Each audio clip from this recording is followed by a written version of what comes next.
you so much for having me. This is, I have to tell you, there are a couple of questions that people always ask me in the Q&A in my college talks. And one of, I would say, the top three is, when are you going on Stefan's podcast? So I'm very happy to be here. Thank you. All right.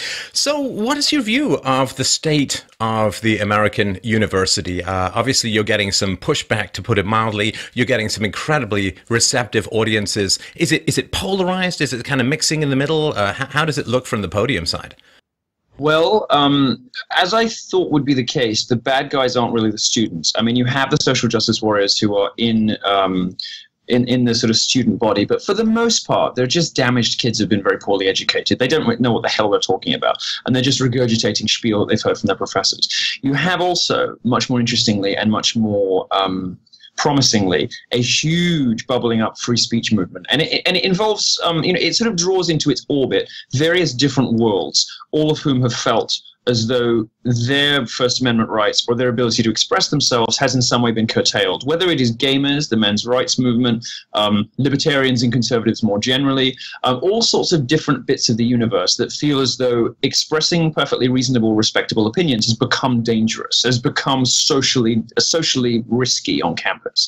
And that group is growing fast. And I've done reporting and done work for most of those different universes at some point. And what the red thread that runs through them all, of course, is the lack of access to free speech and free expression that they have. The problem, as I imagine that it would be, I was right, of course, is the administration, not the kids. It's the professors in some cases, and it's the administration in all the others. And so you get colleges that, because they don't like people with conservative politics, try to throw on like last minute security fees. So I was just at where was I? I forget. Oh, so many. But, these sort of last minute $2,500 fees 4 days from the event. That was University of Maryland. I think it was 2,800. The college I just spoke at like 2 nights ago, they tried to do 800 like the day before. Most of the time, these colleges, you can sort of bully them back to common sense, if that makes sense. You can sort of make them see reason by sending them a nice request for comment from a Breitbart.com email address, which is the one email you never want to get in your life. Is a request for comment from a Breitbart email is the one thing nobody ever wants to receive. So that normally kind of jolts them into a bit of like common sense and seriousness. But I have to say, we're winning this argument with students. We're winning this argument with the customers of these institutions. And the way that I know that is, a year ago when I started this, or a little less than a year ago, I was speaking to furtive, nervous, anxious sort of coalitions of mainly men in a little room, some of whom enjoyed the Gamergate itself, some of whom had been reading me on the sexist or men's rights, and some of whom just liked, the sort of general spectacle. And they were kind of like a small room, not a full room, kind of furtive, panicky, and a gigantic protest of crazies outside, like twice as many people outside as there were inside. Now the numbers are inverting, and in fact, the protests have been very, very small. The reason for that, I think, is that the wind has been knocked out of their sails. They realize that they're losing the arguments. They realize that they're not taking people with them, and they're not persuading anybody. So the worst you get is kind of 3 trannies, or some crazy little like lone guy. There's a great video on my YouTube of this lone protester. But the energy is inverted. People talk about the sort of the enthusiasm gap between Trump and Clinton. You see the same thing on college campuses, and you see the same thing with my talks. There's been a sort of inversion of all the impetus and energy and enthusiasm, where all of the excitement is now inside instead of outside. So I do take some comfort from that, because at some point the administration and the faculty have got to recognize that and have got to start moving, Well, I think you should take more than comfort. You should take credit. I mean, we only need to see one person acting with resolution and courage, and suddenly it becomes a big permission slip for lots of people. And I did see some of those pictures of the early people, and it's like, they look like they'd be more comfortable buying like bondage porn than coming to actually your speeches. Like, I can do that openly, but here I need my cap and, them fake mustache. No, it's true. Yeah. It's true. Well, this is, about this. This is called a preference falsification and preference cascades, when you get somebody like me on stage who is like an idiot for a living and just sort of acts a clown or whatever, but says important, valuable things and doesn't mind what happens on stage and what anybody says about them, it emboldens others. And you find there's this sort of massive instant cascade where people stop lying and pretending to hold positions they don't really hold for sort of ease of social fluidity or whatever it is, and they suddenly start being, hey, you know what, that guy's right, I like Trump too, and men get a raw deal, and blah blah blah blah blah, and you just find people, you suddenly activate this fire in people because they see you on stage and nothing bad happens, like you go up there, you say tranny, like I did a minute ago, people get very upset about this, but you say tranny, nobody dies, a few people laugh, a few people get upset, and the world keeps turning. And that's really the challenge, that's really the mission. That's why I'm doing this tour, is just to sort of demonstrate that you can say what you want, do what you want, and be what you want, and nobody dies. This is the thing that, of course, took so many hundreds of years to build. And one of the heartbreaking things, I was in academia in the early 90s, and there was a lot of pushback if you were free market, if you were objective values, objective truth. The relativism was kind of seeping in like some sort of carcinogenic smoke through the vent system, but you could still do it. But since then, Milo, it really, really seems like the pushback has become really intense. And now you're not just discouraged, like there's significant repercussions socially, sometimes even academically. You might not be able to stay in the university if you upset enough people. And this whole cathedral of let's let all the ideas loose in the great coliseum of human interactions, and let's see who's standing at the end of the gladiatorial combat, all of this seems to have fallen away in a matter of decades. And it's astonishing. How do you think this came about? Well, there doesn't exist in America the open free marketplace of ideas. And you're not only in danger as a student, you're in danger as a member of the faculty too. As a guy at NYU who's just been shoved out, because he has the wrong opinions on things. I mean, this is, if you have the wrong opinions as a professor at these places, you're at risk. And the reason is, it used to be the case in American universities, as you will know, and some of your viewers will know, that the faculty kind of held all the power. And if the faculty wanted something, operating as a sort of unit, they could get pretty much whatever they wanted through. Well, the balance of power has shifted in universities as they've become more commercial, as they've become larger sort of organisms. And now it's with the administrators. Now it's with, the guys that run the finance. And those people are the people who employ the diversity office, the safe space drama, blah, blah, blah. That all comes from the administration, not necessarily, or at least not only from the faculty. But the way this happened initially was from the faculty. They did invent this stuff. They are ultimately responsible for it, even if now many of them are waking up and wondering what on earth it is they've created, what on earth it is that they've done. Because I think a lot of professors write to me, actually. They write to me privately, sometimes pseudonymously to begin with, and then eventually they'll out themselves to me, once we build a bit of trust or whatever. Whether it's, medieval history professors, physics professors, English professors, just the whole spectrum of subjects. And they all say the same thing: we did this. We did this. For the last 30 years, we have been telling children lies. We have been feeding them conspiracy theories and bogus visions of the universe that rob them of agency, rob them of critical thinking, rob them of, of the ability to look at the world as it really is, to put facts together and come up with sensible conclusions. Because instead, we've been feeding them conspiracy theories about patriarchy and God knows what else. We've encouraged our students to attack the system in a sort of left-wing rebellious way. But we didn't tell them where the sensible boundaries of that are. So we told them, be defiant and be mischievous and question everything. But we didn't stop them when they started saying, well, I didn't study hard for my exams and I'm a girl and I didn't get a good mark. So instead of studying harder next time, I'm going to say the marking criteria is sexist.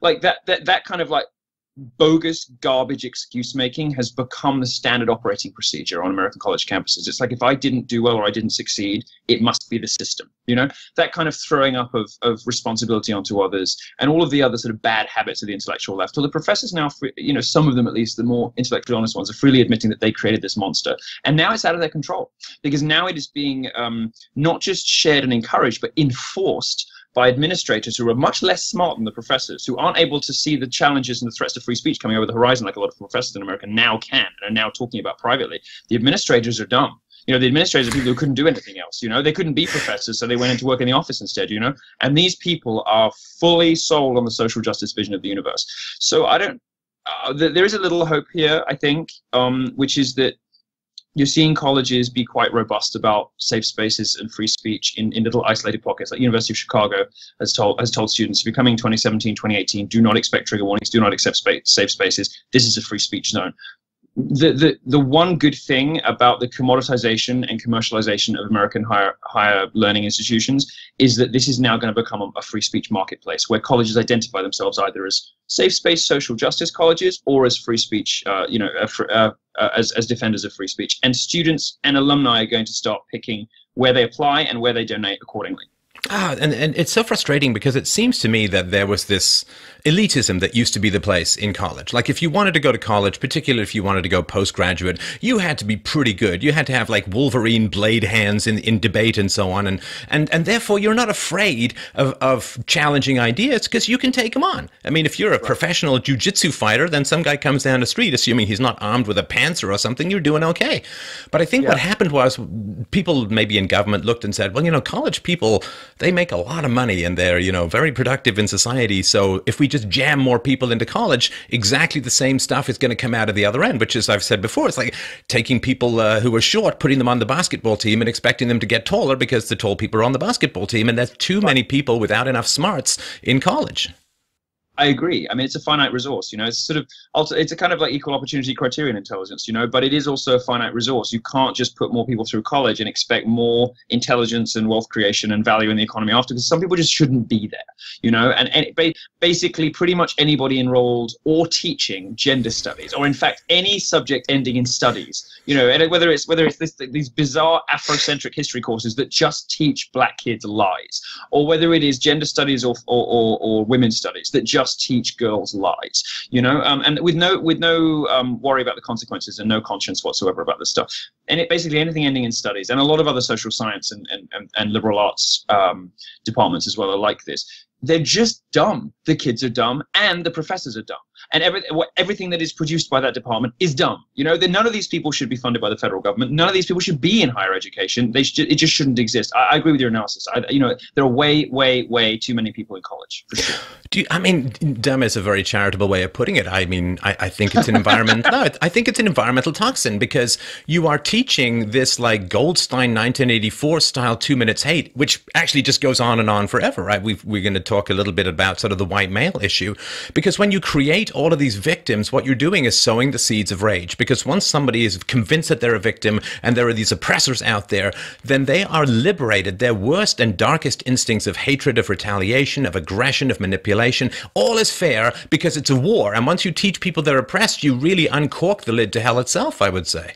Exactly, and the way that you know that this is on purpose is are the little things that the left is doing around the edges, like trying to muddy the distinction between action and language. You know, they're always trying to suggest that well, what they ultimately want to do is justify physical violence as a response to ideas. That's, you know, that's what you see happening on college campuses in the protests. That's what you see happening when they ship these violent thugs to Trump rallies. This is people responding physically to ideas, to you know, opinions they don't like. And this is why the left contorts language like it does, saying that students need safe spaces, and you know, to protect students' safety, certain speakers shouldn't be on campus or whatever. There's nothing threatening student safety, but the reason they do it is when ordinary people hear the word safety, they're like, "Oh, well, that's probably reasonable." You know, I mean, who would argue with that? You know, people have got to be safe, right? But it's actually got nothing to do with safety. It's part of a project designed to break down the barriers between speech and action, and that's a really fundamental distinction. You know, the idea that you can say, do, and think whatever you want, but as soon as you lay a hand on somebody else, then things change, is a pretty fundamental you know, basis of how we all come to understand what's acceptable behavior and what isn't with others, right?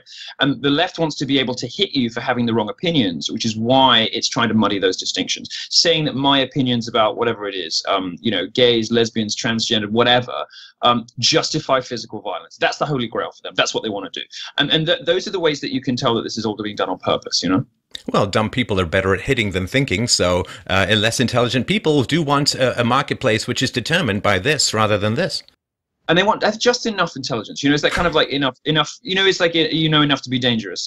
You know, they've got just enough intelligence that they can remember and regurgitate words like intersectionality, but not enough to realize that all it means is some people's lives are shit for multiple reasons. You know, like you can regurgitate slogans, and you can you know, repeat these maxims, and you can come across as almost relatively well educated until the moment somebody smart starts to debate you or ask you questions or say, well, what are the theorists you've been looking into here? What's the basis for this? Isn't this just kind of a reworking of Marxism for it? And they're like, blah, blah, blah. You know, they just kind of, you know, that is exactly how the American media operates, right? You know, most journalists in America are intensely thick. You know, British journalists are way smarter, which is why we have so much of a more deadly and entertaining press. You know, our tabloid press is brilliant. Our broadsheet press, so smart and like so formidable, and you know, American journalists are not clever, and there is no reason why people should have any reverence for the American media whatsoever. Fortunately, they don't. Was it 39% of people now still clinging on to the delusion that you can trust the press? And that number goes down every year. Well, American journalists just aren't clever. They're not clever. And the really tragic thing is they are now the product of 20, 30, 40 years of education that taught them to view the whole world through one prism.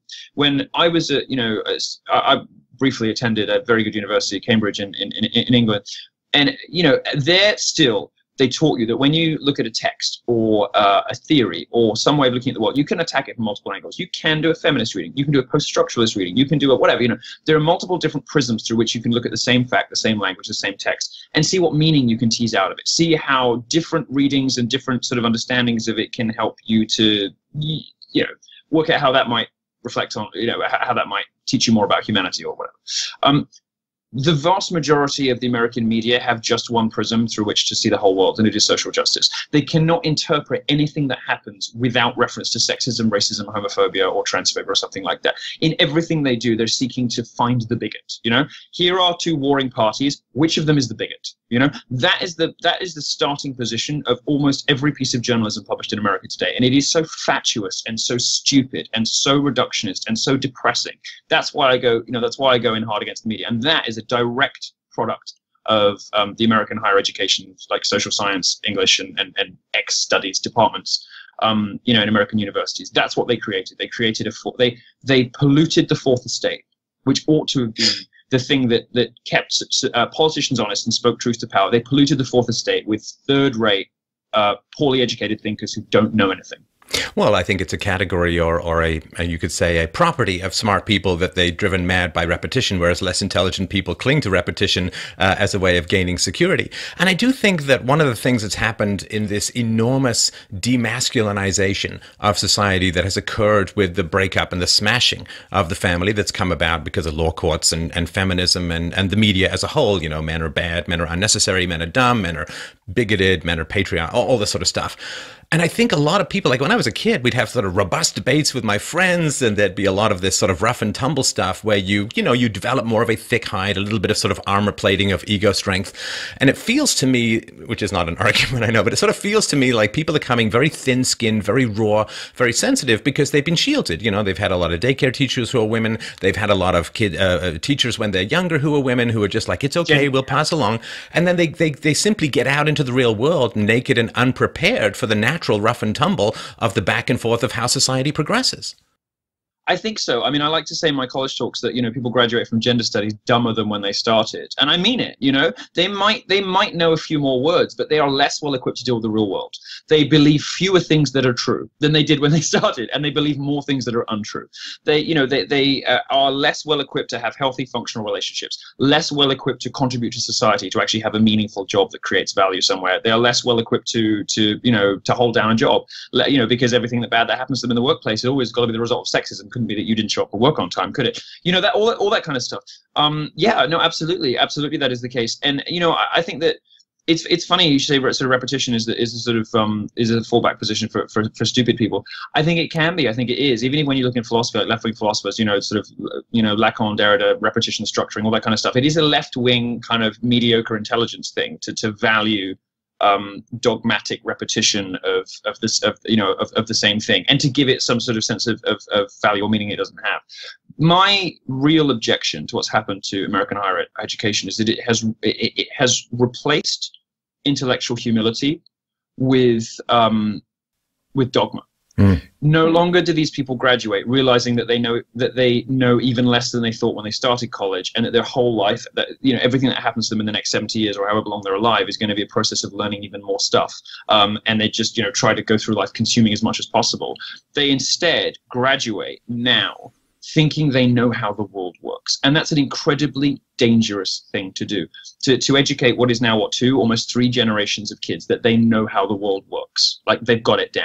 And what this produces is this generation of angry, embittered victims that believe in grievance and victimhood and oppression ideology, and that's all it is. It's just ideology, and that's the only way they can interpret the world around them. It's the only way that they can analyze their relationships with other people. You know, it's like, am I the oppressor or the oppressed in this relationship? That's all they really want to know immediately about, you know, about somebody. It's like, oh, you're a straight white male, which means that blah, blah, blah. This is just how their brain functions. It's where they go first, because they think they've got it all figured out. And this is what's given rise to this generation of Vox, Mike, BuzzFeed, Gawker, well, not Gawker anymore. You know, and now even MTV, places that used to be about fun and creativity and expression in the 90s. Now MTV is turning itself into a social justice news site, news website, you know, and as to say nothing of what they put on TV. You know, this is what created that generation. It's the lack of intellectual humility, because so many of these soft subject graduates come out of college having been inculcated in this social justice cult, and they believe that there's nothing left to learn, and that all that they have to do to live a good life and to make a difference is to go out and spot the bigot. And that's what the majority of American journalism is now: spot the bigot. You know, if you open the newspaper, you can like drill, what is this story seeking to achieve? Like, what is the New York Times trying to tell you by revealing this fact? And in the way that it's written, the headline, what is the function of this? Like, what is the end game of this piece of reporting? And almost every single thing on every single page is spot the bigot. And they almost always get it wrong. You know, they almost always pick the wrong person. Well, it's hard to spot the bigot when it's supposed to be in the mirror. And I think also one of the things that's tragic is this incredible hostility towards the free market that is among college kids. And this is true even in the economics department, where they damn well should know better. I mean, I got my first job when I was 10. I've been paying my own bills since I was 15. So by the time I vaulted out into the free marketplace, I'm like, yeah, this place is pretty great. I know how to provide value. I know how to, you know, deliver a good service or good to my employer and so on. So for me, the free market was a very friendly, positive place to be. But I think of these kids, they don't have the free play out in nature, which helps them learn how to negotiate with other people. They don't have jobs usually when they're younger. And then they go through these terrible degrees that are like these brain-dissolving acids that just turn them into proselytized goofballs. And they come out with a huge chip on their shoulder about the free market. And lo and behold, Milo, what happens? Well, they end up not succeeding in the free market. It's like, yeah, that's because I'm oppressed. It's like, no, it's because you don't have skills and value to offer. So you teach kids badly. Of course, they're going to end up hating it.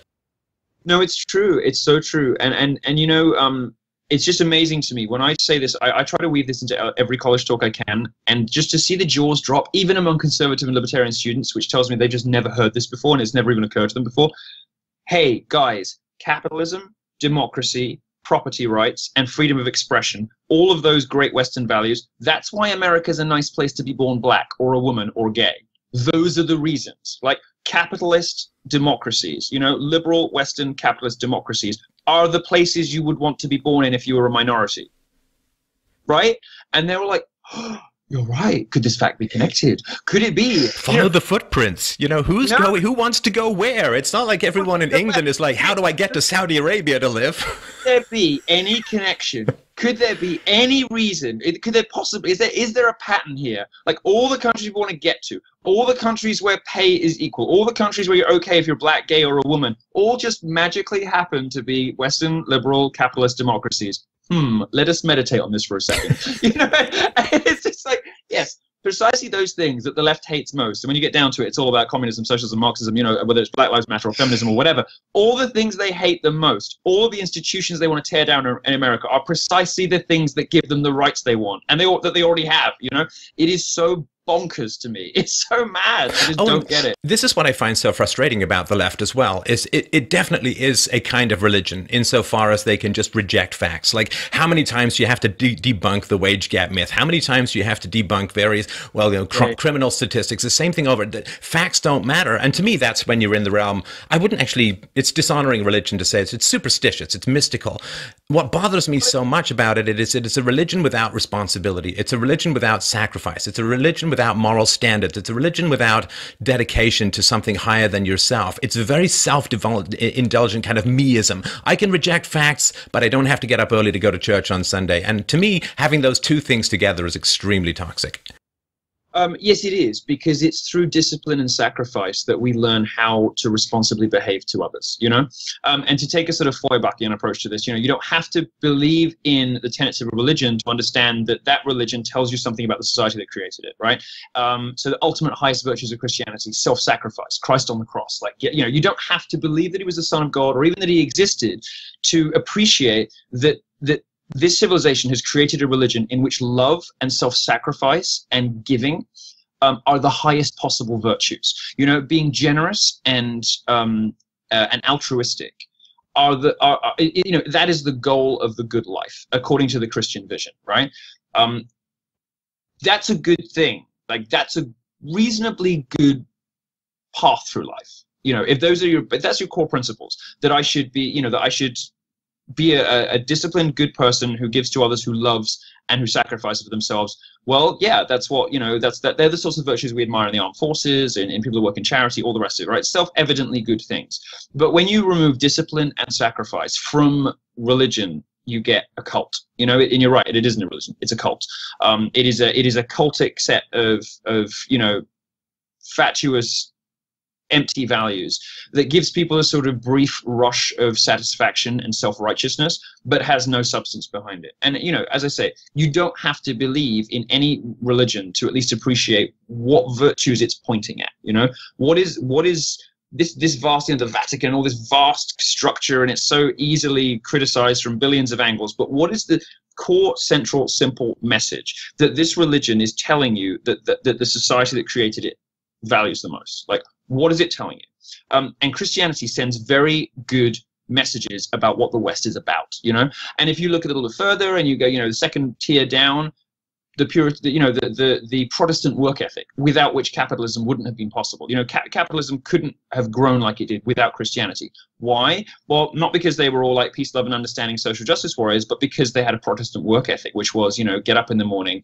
you know, there's something bigger than yourself, obligation and duty to your family and to God, right? Without that, you know, get up in the morning and get it done, like the Germans still have. You know, capitalism couldn't have functioned. So these are all really good values, and it speaks highly of the West. That they're if you read a little theology, you know, the understanding of God and man's relationship to God, whether it's work ethic, whatever, the central values of Christianity speak very highly of the West and are very compatible, and they've shown themselves to be very adaptable to modernity and to capitalism, all the rest of it. Look at the East, for instance, and the situation is not the same. Islam, submission to the will of God, that highly prescriptive, and you know, it's a very abusive relationship that the Muslims have with God. You know, it is like a classic abusive relationship, abusive scenario, and you see that in the way that they construct their societies, which are internally abusive, whether it's between men and women or minority, whatever. You know. That speaks, in my view, not very highly of many of these Eastern cultures that are able to survive with Islam. These values are just different. It mystifies me that something so empty and vacuous as social justice can have taken root, taken hold of the popular consciousness and imagination, taken hold of people's the bits of their brain that would normally be reserved for religion. And we all have that, whether we want to admit it or not. You know, these sort of like, I know a lot of your viewers are going to be atheists, are going to be like, desperate for us to change the subject at this point, but tough shit. No, too bad. I mean, I have becoming more and more friendly towards Christianity over the years, just without a doubt recognizing particularly the synthesis between Christian theology and the Greco-Roman philosophical tradition. You know, one of the fascinating things is when the Christian priests and the monks came across the Greco-Roman writings, they didn't just like burn them all up, you know, set them on fire. They were like, wow, this is a real challenge. How would Socrates get to heaven? He clearly was a good man, but he was born before Christ. How are we going to work with this? And this capacity to blend, to integrate, to be curious about non-Christian thought is what gives such richness, I think, to the Christian tradition. Versus Islam that just burned libraries when they came over into the, and this whole thing about the golden age of Islam is such a myth, you know. This idea, and I gave a talk about this at Orlando actually. You know, this great myth about how we've got, you know, the Arabs to thank for our numbers, and you know, this great, you know, while we were in the dark ages, Islam was like tending the flame of intellectual. Give me a break. You know, there isn't a single world-class university anywhere in the Muslim world for good reason.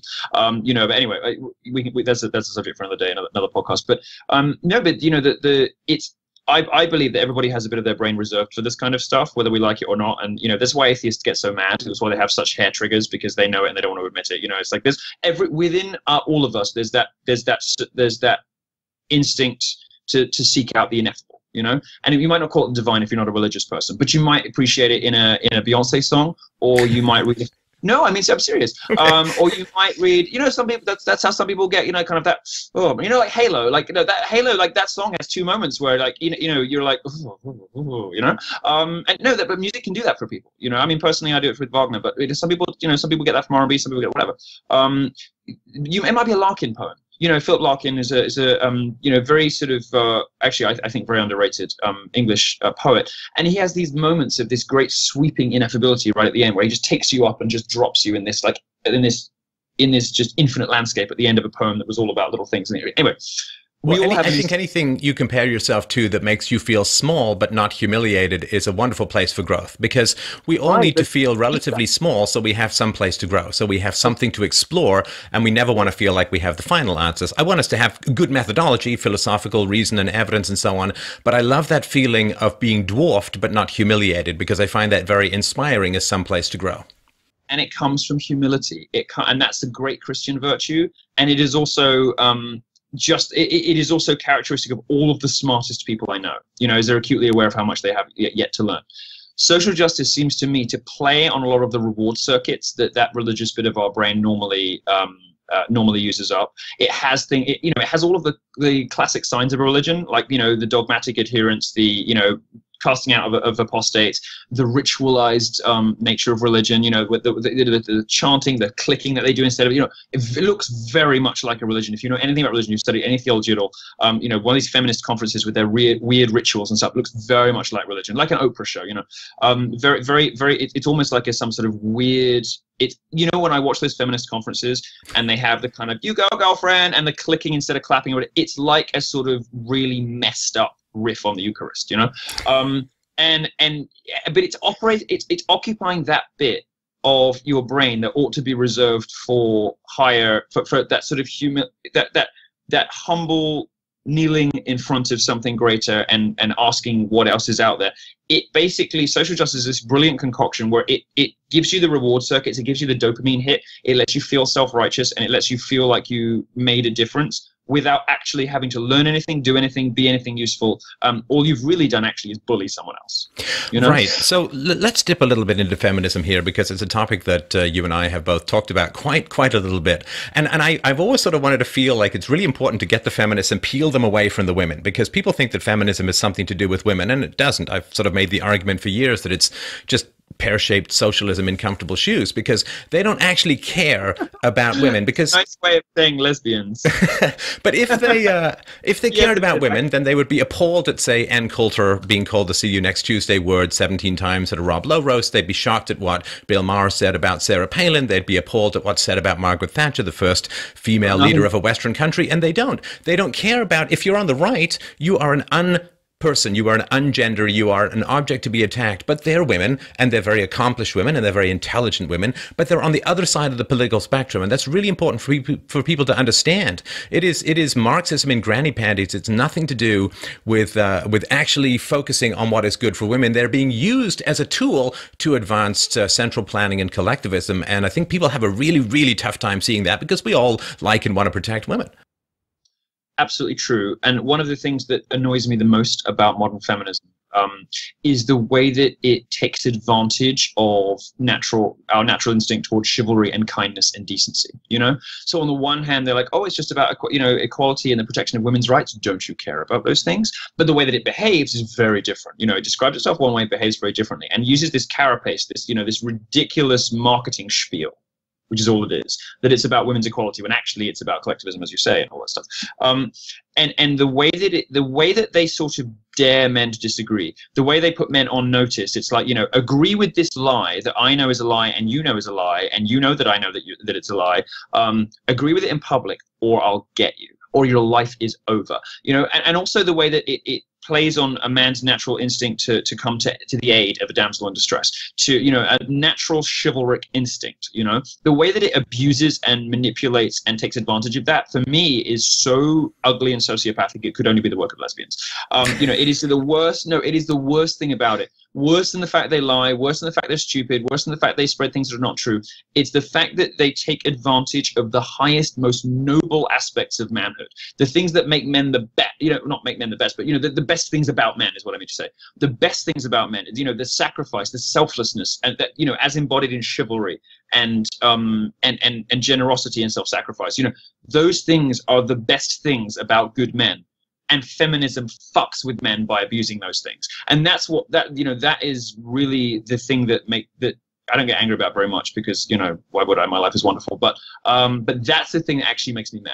That's the thing that makes me think you bitches, need to be put out. It's like put out to pasture, because what you have done by systematically distorting the way that society is organized, taking control of the culture, the media, academia, spreading these lies, ritually humiliating and abusing men, lying to and about half the population every day on the page of newspapers, every day in movies, every day in academia.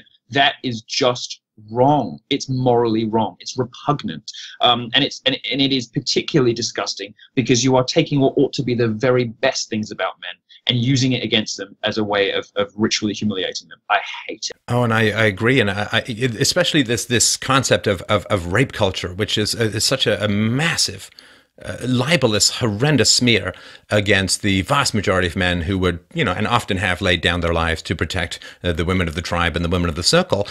If you combine sort of this rape culture and these constant claims of rape and assault, a lot of which, of course, end up being completely hollowed out and disproven, as we can sort of see going on with the. Heard of is probably a fake. Yeah, I mean, but what it's done is it's turned out to be true.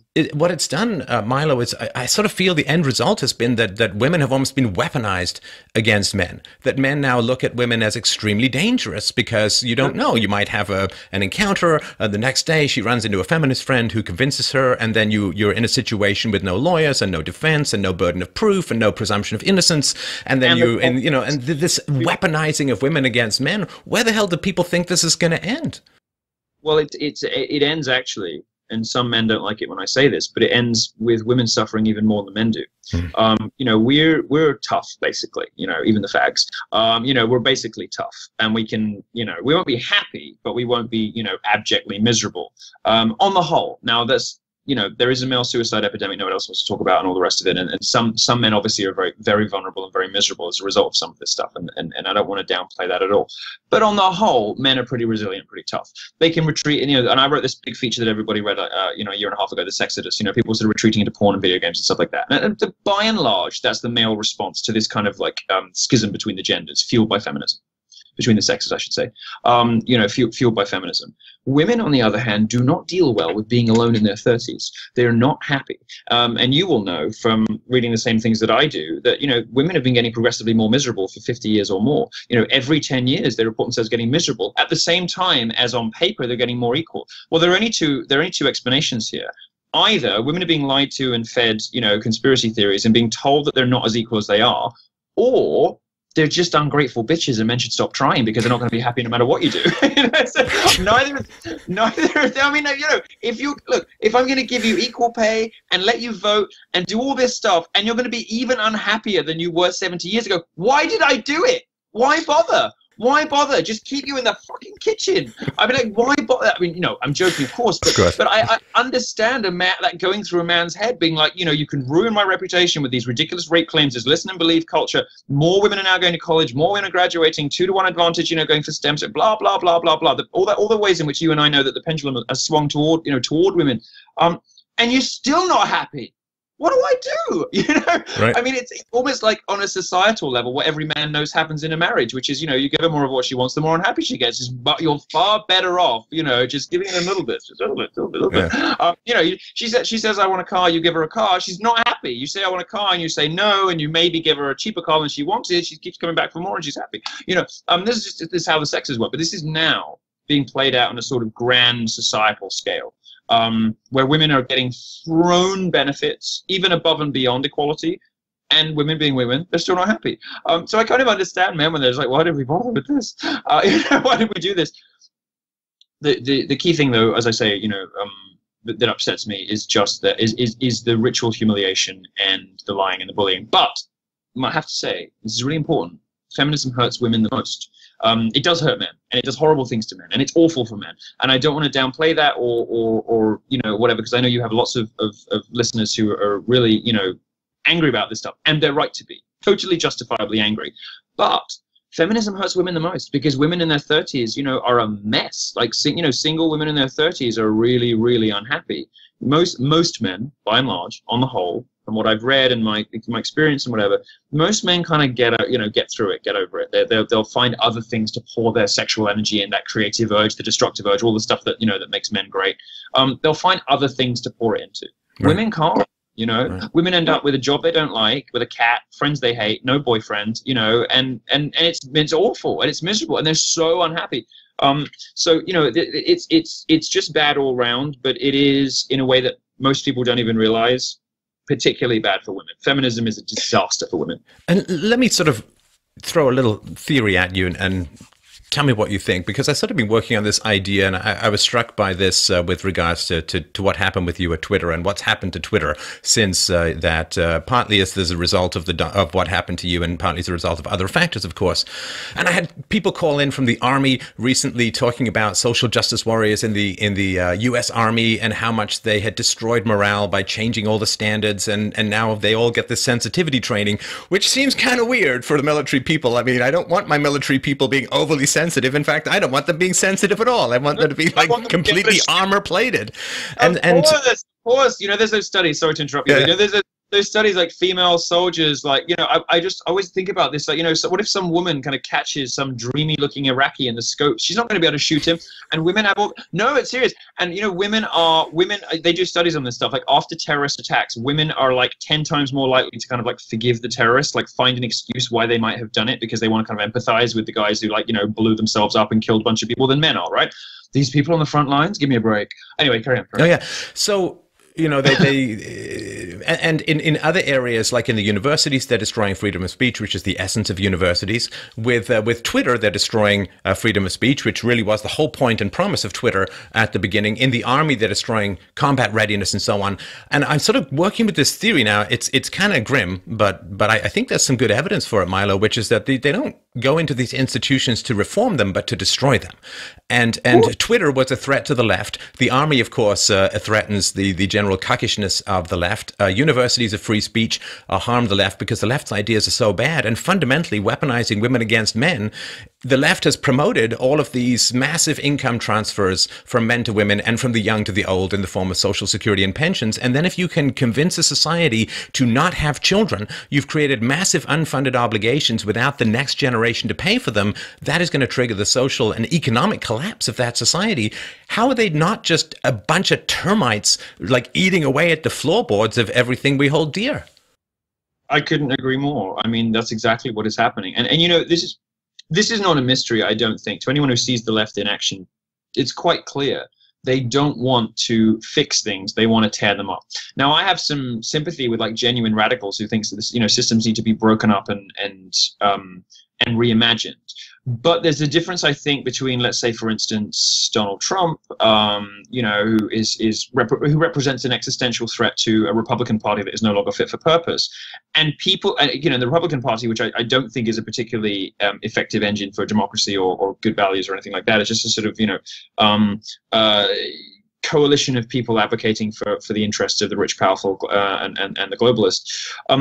But there's a difference between that and people who want to tear down all of the institutions of civil society that keep people free and keep society strong. You know, and that's that's universities, it's academia, it's the media, it's the entertainment industry. You know, like all of the stuff that keeps people free, strong, and keeps us moving forward and keeps us innovating and growing. Those are the things the left has been attacking. Culture, not politics. You know, and those are the things the left wants to tear down, and it's with great success. I mean, look at the mess the media is in financially. You know, look at the mess academia is in. You know, good riddance. Look at the mess that you know that universities are now in with all of the, you know, with this Title IX nonsense or whatever. Look at the mess that the entertainment industry is in now with you know, like Britney pulling videos because they're not, you know, like because they're too sexy. With Hollywood now just riffing on comic books because they're safe rather than telling real stories. Well, ask yourself one question: what would the left do differently if its stated purpose was to destroy all of these institutions? I can't really imagine what it would be. It would be doing exactly what it is doing. So yeah, no, I think so too. The risk is, of course, and you know, this is what everybody with any sense knows. The stated objectives of the left, which is to protect women and minorities and fight for equality and all the rest of it, the one way you don't do that is undermining capitalism. The one way you don't do that is undermining, you know, democracy, freedom, and liberalism in the classical sense. You know, that's the way that you create societies where accidents of birth can fix your destiny and your promise, what you can do in your life, your potential, right? Whether it is skin color, sexuality, or gender, or whatever. When you undermine capitalism, freedom, democracy, property rights, all of those universal values that make the West so great, when you undermine those things and replace them, for instance, with identity politics, you create a society where accidents of birth can determine your potential. And that's like cancer. That's the absolute antithesis of the American dream. That is the East. That was never the West. That wasn't what we were about in Europe. That wasn't what America was supposed to be about. That's how the East works. And that's horrifying. And that's why the left sucks up to radical Islam, because they have the same analysis of capitalism and they want the world to look the same. They're identitarian authoritarians. That's why feminism and Islam have this unholy alliance, because when you drill down to what they're really after, what they're really trying to accomplish, it's all the same stuff. Right. And the appeal that it has to people who want to abandon the great moral challenge of free will is not to be underestimated. So let's turn a little bit to the Trump phenomenon, because I have taken an enjoyable number of slings and arrows for getting involved in politics after for many years arguing that it was not particularly valuable. And also for people saying, well, you live in Canada. What do you care about U.S. politics? It's like, if my house is this close to my neighbor's house and my neighbor's house is currently on fire and I know that there are a lot of bombs in the basement, hey, you know what? I'm going out there with a volunteer fire engine squad and throwing some hose of water on it. So what is new with Trump for politics? I mean, I've sort of articulated it for my audience, but I know you've got a great take on this. Why is this so interesting to people more interested in maintaining Western traditions? Why has Trump hit such a spark among not just the American population, but the worldwide population? Well, Donald Trump represents, as Michael Moore inadvertently said, in what was accidentally the best ad of the entire election season. Which I think it was me that kind of pulled that out and put it on my Facebook page, and everybody was like, "You're pulling this out of context." I'm just an audio clip. Take from it what you want. No, I mean, inadvertently the best ad of the election season. And he said, Donald Trump would be the biggest FU to the political class, the establishment ever.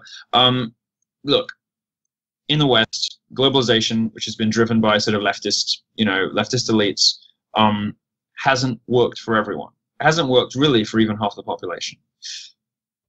Well, if you believe in nation states, you believe, that a country with borders based on values is the best way to organize a society, like a unit of people. This is not how global government now operates. This is not the direction in which the elites are pushing. And if you believe, as I think the majority of Americans do, that you should be able to say, do, and be anything, that the First Amendment matters, and that it should be backed up by the Second in the case of, the tyranny of the government.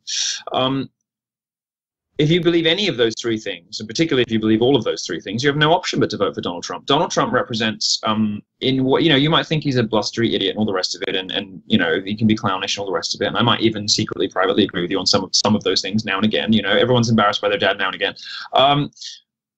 Nonetheless, the effect of Donald Trump, which is, an existential threat to political correctness, and political correctness really, people like to sort of dismiss it as, so someone's, someone on the right or some libertarian is moaning about free speech and PC again. Yeah, well, it kills. It kills people, It's a sort of organized lying to save people's feelings that takes us further away from the truth and facts and logic and reason. That's what it is. That's what it is. That's big deal. That's really important. That matters, And representing an existential threat to that, I could forgive Donald Trump everything else just because he is the person who says, screw you to the lies we must say in public life to stay alive. And when he does that, he is demonstrating by doing, not just by saying, that nothing bad happens. When you tell social justice warriors to go screw themselves, nothing bad happens. When you question the dogma of, globalism or open borders or whatever, nothing bad happens. And actually, people's lives might even get better in a way. So I love everything about him. I love the theatricality. I love the bluster. I love how camp he is. He's kind of the drag queen you can vote for, I love all that kind of stuff about him. But I particularly and especially, aside from the actual policy stuff, so my friend Ann Coulter, she believes it's all about policy. People voting for him for policy. They want the wall and they want to fix trade. And for many of his voters, undoubtedly that is true. For me, and I think a lot of his younger supporters, and people who appreciate him maybe with more of a sense of detachment and irony than the straight up kind of like build the wall guys, there's a sense that this sort of great theatrical moment in American political history was overdue and necessary. and that the people who run this country really, really deserve it. They had this coming. Both the Republicans and the Democrats had this coming. And frankly, given what the left has done to people over the last 30 years, Donald Trump is the most reasonable candidate they deserve. No, I'm not kidding. Well, Donald and Trump, if it's not going to be Donald Trump, the next manifestation of the backlash against the left is going to be a lot different. And as much as Donald Trump is a positive figure, the next reaction is going to be polar opposite, I believe. Oh, no. If Donald Trump doesn't get in on Tuesday, or whenever this show goes out, you probably already know by then. But if Donald Trump is not president by the time you listen to this show, it's going to be way worse the next time. The Republican Party is going to try and say, well, you see, that didn't work, so we're going to go back to this kind of like, old establishment, whatever. That won't work for the voters. Like 60% of the Republican Party will just leave. The party will never win another election. But what rises out of the ashes of Trumpism won't be like Trump, which is, from the left's point of view, the kindest, safest, most manageable, and least dangerous result of product of what they have been doing for 30 years. They created Trump, and they should be thanking their lucky stars that what they created, what they are directly responsible for, after the nannying and the language policing, the globalism, and all of the awful things they've been doing without people's consent. Sort of the school marmish idiocy of the progressive left for the last 30 years, right?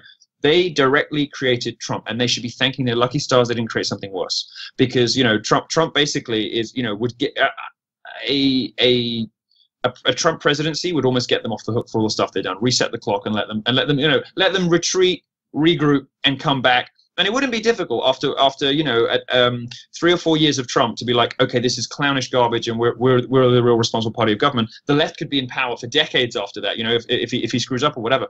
But he's really the best product. He is the kindest, the safest, the most manageable product I can think of the abuses visited on people in the West by the progressive left.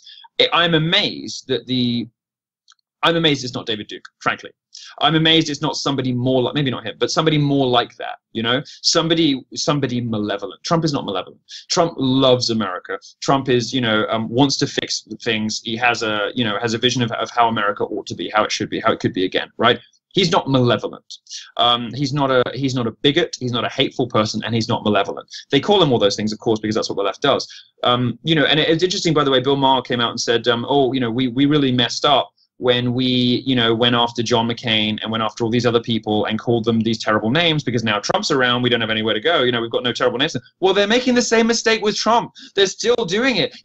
They're no more, reasonable. These names were applied to Trump than they were applied to McCain or to Romney.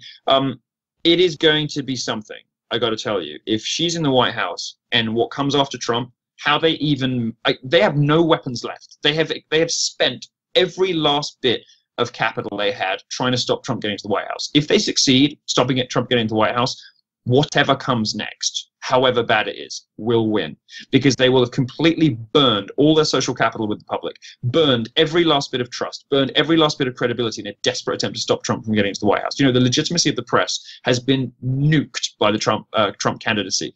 And if they don't win and they don't get Hillary in, or even if they do, frankly, either way, the press is done for. The press is just screwed in this country forever now. And as a result, when somebody that really is bad comes along, which they will if Hillary is the next president, the press will not be able to save us from that person. And that's scary. That's terrifying. I wanted to sort of close off, Milo, by talking about the complex virtue of compassion, because one of the things that the left has claimed a monopoly on is kindness and compassion and helping people and so on. And I think pandering and enabling and shielding people from the consequences of their actions, while it may give them a short-term dopamine rush of escaping consequences, really weakens people in the long run. And I was struck I've listened to a lot of your speeches and really recommend your podcast as well. We'll put a link to that below. But you were talking about your compassion for the people who are currently ground under by the system, and also your compassion for the people who've been shielded from consequences and lied to and misled and propagandized to the point where they're largely short-circuiting upstairs. And it is tragic. It is like somebody trying to run, repeatedly being hit by a cattle prod. Your heart goes out for them because they're being injured even if they can't feel it.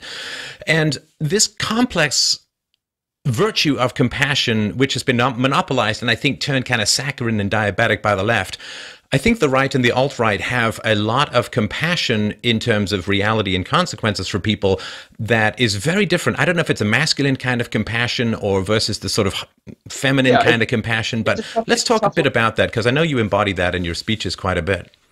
It's a tough love thing, you know. I would probably be maybe more of a classical Republican than a lot of the people who like me, you know. Like, I don't really have I don't have a full set of politics that complement exactly the people who like me. I differ from my own audiences on a lot of stuff, right? I would say the alt-right, more than compassion, probably is more like noblesse oblige. You know, I think is probably a better characterization of how the alt-right kind of quote unquote compassion works. For the right, yeah, certainly, and it's real compassion. You know, for me, the worst thing you can so for the left, the worst thing you can do to somebody is call them. I don't know what the language requirements are on your podcast, so I'll try and keep it clean. No, you don't have to keep it clean. Go ahead. Okay, fine. Well, the worst thing that you can do to somebody from the left is like call them a faggot or a kike or an N-word or whatever, you know. It's the worst thing you can do. It's like the ultimate expression of bigotry, or someone, you know, like drawing a swastika in a bathroom, which by the way is always them because always hoaxes. You know, this is like the worst thing that you could ever do to somebody, right? Well, for me, the worst thing you could do to somebody is rob them of the ability rob them of their potential. You know, of the ability to not just to aspire, but also that, you know, to take away the tools they need to get to achieve their goals. Now, the reason I say this, when you tell someone that everything bad that happens to them is the fault of a system outside themselves, particularly when it's a conspiracy theory like the patriarchy, you rob that person the ability to get better. When a woman doesn't pass, you know, we were talking earlier, when a woman doesn't pass an exam and she's like, oh, the marking criteria is biased towards straight white males. No, you just didn't fucking study, you know? And that's 99.9% of the real situation. You know, okay, once in a blue moon, maybe there's something, you know? But that's normally what's going on. And you're robbing that person of the moment of tough love that she needs to go back, reevaluate, say, well, maybe actually I didn't study as hard as everybody else. Maybe I didn't deserve to get an A. Maybe I deserve a B, and that's a problem, and I can come back and do better next time. And you're instilling that discipline, aspiration, hard work, you know, maybe the Protestant work ethic that is so such an anathema to the left. You know, I mean, it's not a religious thing, but, you know, you're trying to do that, trying to take away the tools people need to turn themselves from nothing into something, for me, is the most sociopathic and cruel and vindictive, mean, vicious, like awful spirited thing you can do to a person. And that's what the progressive left has done to entire generations of Americans. And pointing that out, for me, is compassion. That is what the universalization of bigotry means that there's no escape. You can't, you know, like you should, to get to your life goals, you got to be like a giant scat of water at the top of a mountain. You find your way down, you hit a rock, go around it, find some way to get what you want. And of course there are bigoted and sexist and racist people in the world, so avoid them and find people who aren't. But the moment they say it's everyone, it's not like you can climb your way up by just avoiding some boulders. There's like a roof of cave above you, and you can never get to the sunlight. Makes people paralyzed and limp, and takes away their will. And boy, I don't know how much you have to hate someone to take away their autonomy and potential by saying everything is going to block everything you want to do. Sociopathy. That's the sociopathy of the left, you know, and it's this highly kind of vindictive, mean, spiteful, lesbianic, you know, kind of sociopathy of the progressive left. You know, it's exactly that, taking away people's autonomy. That's why I hate the phrase "the glass ceiling" so much, because, you know, if I heard that and I were a woman and I were, you know, not as intelligent as I am, I would be like, well, fuck it. Why bother trying then? You know, I'll just go be a mom. I should say go be a mom, because it's actually about the most wonderful thing you can do. But no, why go work in Walmart? You know, rather than trying to be a banker or trying to make it as partner in a law firm, whatever. I just be like, well, fuck it. I'll just be a secretary and have a nice life. You know, I mean, maybe I would. You know, who knows? But that is cruelty, and that is awful. And for me, being compassionate is sometimes looks a little bit more like what you might call tough love than just telling people what they want to hear, providing them with ready-made excuses for their own failure, and covering them in cotton wool and protecting them from opinions that they've never heard before, that they don't like, with the safe spacing and trigger warning stuff. None of those three things to me is compassion. It's actually the opposite of compassion. It's actually a very terrible way to behave to people. Yeah, people who are going to come along and try and sell you limitations, they just want to control you. They want you to be small so that they can manage you. They want to put the puppet strings of ideology under your hands. And I want to sort of try and embed this reaction to people like an allergy to people who want to tell them that they're hopeless and they can't get ahead and the system is stacked against them and nobody's going to let them through and so on. It is absolutely destructive. The amount of human potential out there that's untapped, to me, is nuclear. And I want people to just freak out and push back when they get people up there who tell them how small they are and how limited they are and how everything is stacked against them. Right. And you know, it's like the Mariah Carey song Butterfly. You know, the kindest thing you can do for somebody is to let them go and to let them fly, and if they come back and that's how they flourish, you know, rather than controlling them, keeping them in a cage. You know, the best thing you can do is let people be free. And for me, that compassion, you know, real compassion, real love, real generosity of spirit, real altruism, you know, real stuff is about giving people what they need to flourish and letting them go, you know, rather than the school momish, petty, controlling, like language policing, authoritarianism of the progressive left, which for me is the opposite of kindness.